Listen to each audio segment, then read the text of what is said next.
Talking about this slow. See, that's what I'm talking about right there, Daddy. What? You talking about? See. Yes, baby. Because we got some more to talk about. Brett, I love you, baby. We ain't talking. Love you, Daddy. Mom. What's that? You went from zero. What? I'm fine. No. Y'all was just doing too much. I wanted to ask you a question though. Can I switch cars with you? Like you drive my car, I drive your car. Just for a few days. Smile on your face. Asking something. Okay, you want something? No, what you need my car for? What's wrong with you? I've been applying for like corporate jobs. Oh. Yeah, and I feel like if I drive your car, I'll look more up to par. Like. Hey guys, and welcome to my channel, Storytime with a Grown Woman. That's swag and the W is silent. So, if you don't know, I'm going to brief you on what you just saw. But first, I'd like to let you guys know this is definitely a Kountry Wayne skit, a reaction to it, plus a story time.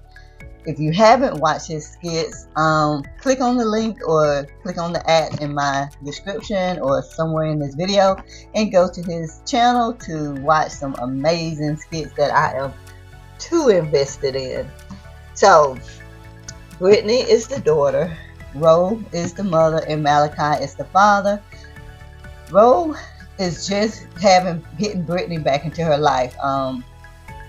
That's a whole nother story, but during a more trying time, Ro's husband took Brittany away from Ro. So Malachi took Brittany away from Ro for years, and they've just kind of like come back together and rekindled their relationship. Ro and Malachi, Ro and Brittany.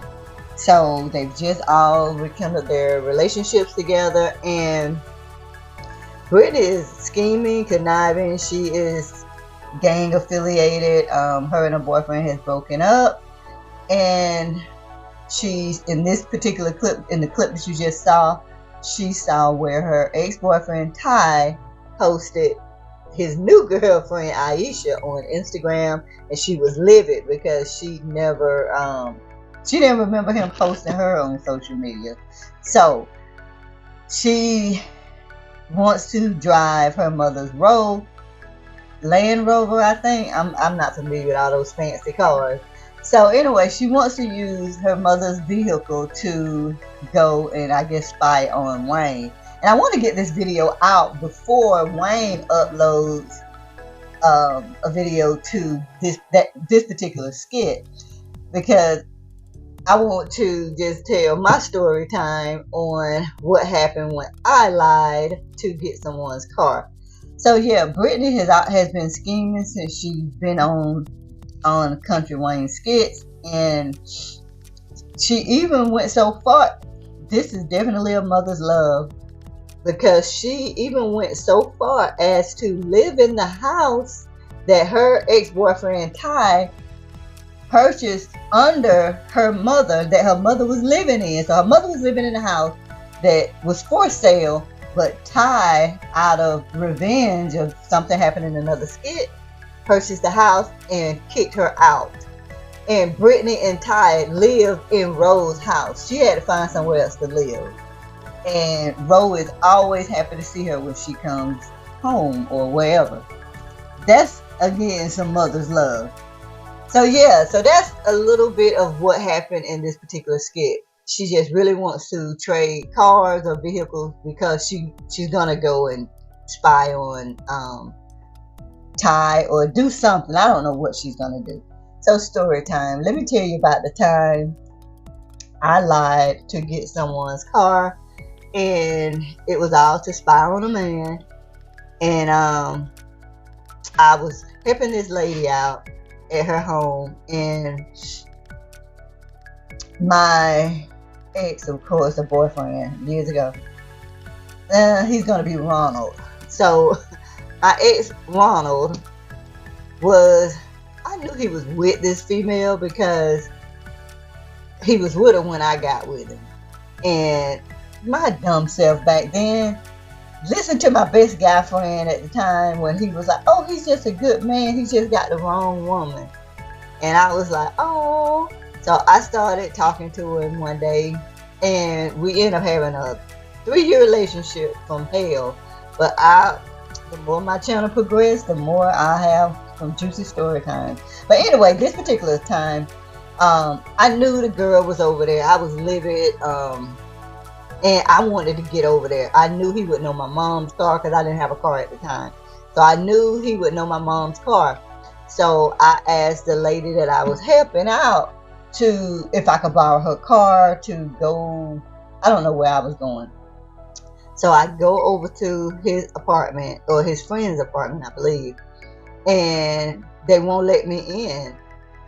So I know it's a female in there because they obviously won't let me in, and it's really no beef between me and him. We were not angry about anything, and but they wouldn't let me in, so that was a clear indicator.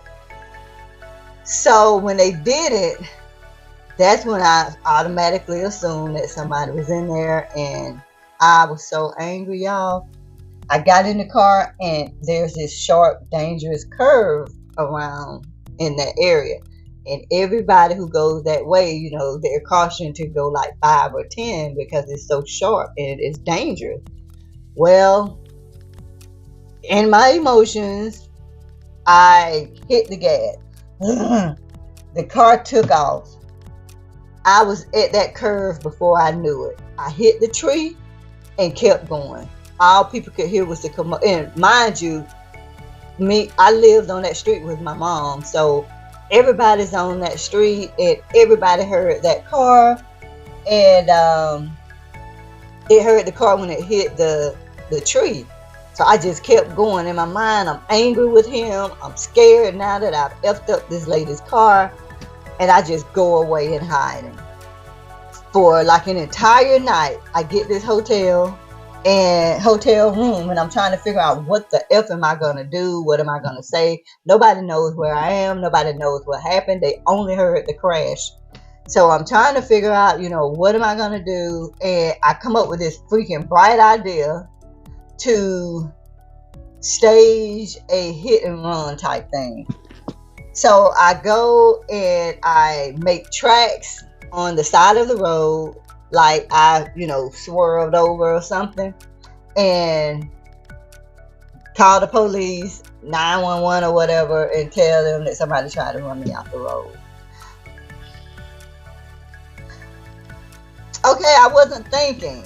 Okay, I was not thinking that they were going to observe what happened. They were going to observe the car, look at it to see, you know, what they could figure out or whatever. Well, if I'm running out the road or whatever, it should be dust and grass and everything all on the car, and there was not. Why? Because it didn't happen. So I'm at the police department, and they call me over, and everybody's looking at me, and I know I'm in trouble because everybody's looking at me, and I'm already scared for this lie. And they're like, "We need the truth." And I'm like, oh my gosh, they wanted the truth. They were like, "We need the truth." I was like, okay. It didn't happen, but they knew. And my dumb self tried to stage that like it was a hit and run. So, yeah. So after I left the police department, I had to go face the lady about her car. And she was just so sweet about it. You know, of course she had to pay for the deductible, and probably her insurance went up. It was all my fault. I think I was like, 18 or 19 at the time.